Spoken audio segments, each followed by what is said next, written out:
East African Portland Cement reported first half results showing an 8% decline in revenue year on year. Portland also reported a 13% decline in earnings per share as well as a 12% increase in gross profit. We now cross live to Nairobi to chat with Kephar Tande, who's the MD at East Africa Portland Cement, and he'll be unpacking these numbers for us. Thanks so much, Kephar, for joining us this afternoon. Let's get straight into what's come through here. We've got the company swinging to a first half profit. So it seems like it was a good period for the group.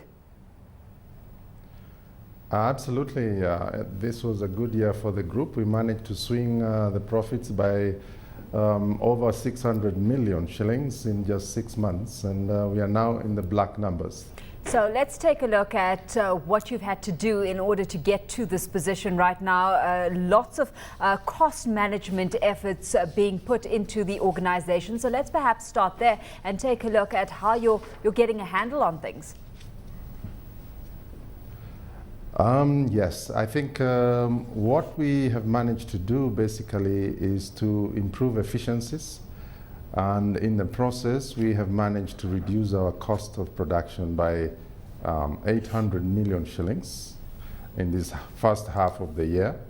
And I think that, coupled with a reduction in fixed overheads in the administrative and selling areas, we've been able to bring back into the company just about 1 billion shillings, really. Mm-hmm. And you've been able to enjoy hefty margins as well. We're looking at gross profit margins now sitting at 30% compared to 18%, which was achieved in the same period last year. How much, Kephar, are you managing to filter through, or to let filter through to your consumers in terms of the kind of pricing you're putting on your products? Yes, that is in fact one of our major victories this year. We've been able to become a lot more competitive. We have had, due to competition in this market now, we have 6 companies producing cement, all of them added together with a capacity of over 7 million tons of cement every year.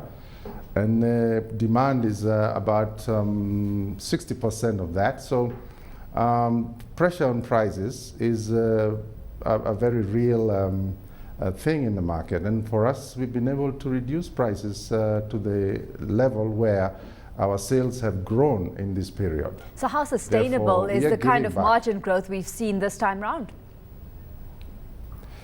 Yes, the margin growth has come despite the reduction in prices that we've been able to give back to the market. At least 5% on the prices of the previous year has gone down, but at the same time we've been able to increase gross profit margins to 30%, by 12%. So it's all about efficiency, producing our own clinker as opposed to buying it from outside, and making sure that our fixed overheads are well controlled. I think those are the 2 major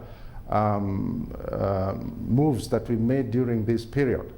At the same time, you've got quite an eye on expansion. So talk us through that strategy, because at the moment you're operating in Uganda and South Sudan, but you're looking at expanding a little bit more aggressively in Tanzania.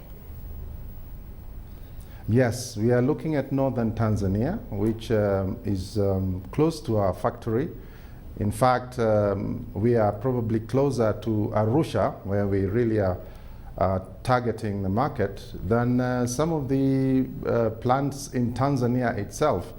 And for that reason, northern Tanzania and Kilimanjaro area particularly is an area that we are interested in. And I think we will be able to make our foray there with improved relationships within the East African community.